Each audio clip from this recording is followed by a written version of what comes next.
Hello, welcome back to Skill Building 201, my YouTube channel, and I'm Diane. We're starting some workshops called Taking Care of Yourself in a Crazy World. And I formulated this workshop in the mid-1980s, which looking back on them seems so benign and so Norman Rockwell-ish. I'm sure stuff was going on, but not like today. I'm taping this in April of 2024. We have an election coming up, and I've never seen my country in worse shape in my lifetime, and I've never seen the world in worse shape.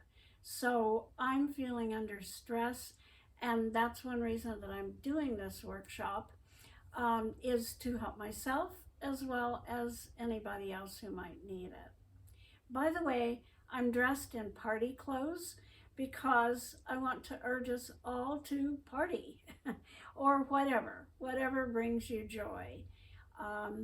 Okay, so we are going to start with the agenda of taking, this will be all the workshops and we'll only get a small way today. Number one is pick your causes. Again, I'm thinking political because that's kind of what's driving me to be doing this workshop. So pick your causes. There are a plethora of causes. There are so many that I couldn't even name them all, and they're all good causes and they're all righteous. If you ask 50 people, you get 50 different answers. My causes are global warming and getting voting rights out to everybody easily. By the way, in Oregon, they mail ballots to every person and then you mail them back in and you have voted. And I think that's a wonderful way to do it.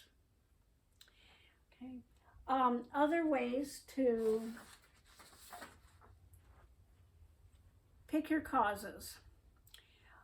Become an informed voter. Find out what's going on, what are the values and the visions of your local people, your state people, and your national people. And vote. Be sure to vote. Become a voice of the voters, a voice of the people. Legislators want that. They want to know how people are feeling at all levels on different issues. So let them know. Write them, email, call them, all good. But a letter is substantive. It sits on somebody's desk, hopefully, and maybe somebody will see it more than once and maybe more than one person will see it, and it's a little bit harder to just get rid of. Another way to become a voice of the voters is to go on some Twitter-like site. Again, there are a plethora of those these days, and state your opinions on what's going on, ventilate your views, so to speak. If you try to make yourself as reasonable and rational and finding middle ground, I think that's the most effective way to become a voice of the voters on something like Twitter.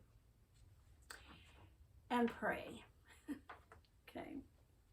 In your personal life, interests. Don't take on everything that anybody asks you to do all the time because you will get a lot of requests. Do it as if you want to, only if you want to choose. And practice saying no to people. Say no. Practice it in front of a mirror. Get your tongue and your mouth and your brain and everything used to hearing yourself say no.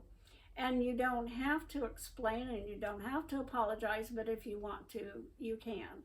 So that you are saying no to the things you don't really want to, that they're not really in your heart to do. And that makes time for things that you really love to do, which is leading your life and following your interests. We all have a job that we need to go to and be responsible. We have a home that we need to help maintain. But other than that, it's pretty much your choice. So use your choice. Okay? And I've heard for a long time, I've heard for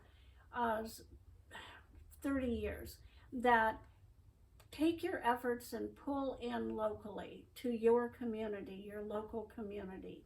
That's where politically you can make a difference. That's where being a community member and helping other people build a better community where you can make an impact, and you can make a great impact in that way. And if everybody did that locally, then every village and town and city in the US would be better off, and that combines into a better country and a better world, actually. So, and if everything starts spiraling downward, the better your community is faring, the better off you and your family will fare if a calamity of some kind happens. Okay? Personal care. We're going to start off with something we've all seen. Maslow's hierarchy of needs.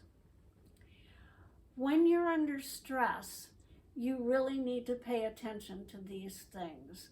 They are what will help make you strong and help you do the things you want to do. Physical, there is air. These are survival things. Air, I hope you breathe clean air and not smoggy air. Water, I hope you have clean water coming out of your tap and drinkable water. And if you don't, then become active locally and help solve that situation, because it is your right. Food, oh my goodness, that could be 200-part talk. But it's all on the internet, all of the different ways you can find to nourish your body. But give yourself good food, because that is important at any age, but it really becomes important as you hit middle age and older. Home, shelter. You need shelter in the world. And I hope that your home, which is your shelter, I hope it is also your sanctuary, and that you love it. Because we go out into the world, it's a jungle, and we need to open the door, walk in, and be able to relax and find peace of mind. And if your home is not your sanctuary, maybe set about trying to make it so, if you can. And you need shelter. That is shelter, I'm sorry. We need rest. We need to be able to have a place that we can rest, and which would be your sanctuary, and sleep. Okay, so those are your basic physical needs. Safety. Safety would include, pretty obviously, your safety and your security, and within the community, but also it includes your basic health, and it includes your resources that you can call upon if you need any kind of help. Social, pretty obvious, that's your social life, your friends, your relationships, your love interests, and the groups that you belong to, your friends.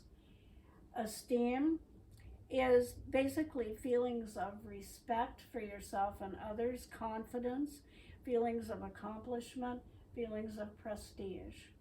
And if you're able to climb this pyramid and reach self-actualization, that's becoming your very best self, the person that you're supposed to be, your true authentic self, and reaching one's full potential in everything, including creative.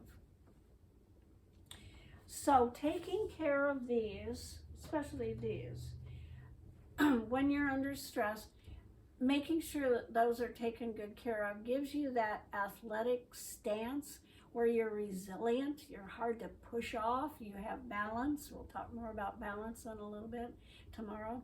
but it gives you strength and resilience. So hopefully all of that helps, and we will continue in part 2. Thank you.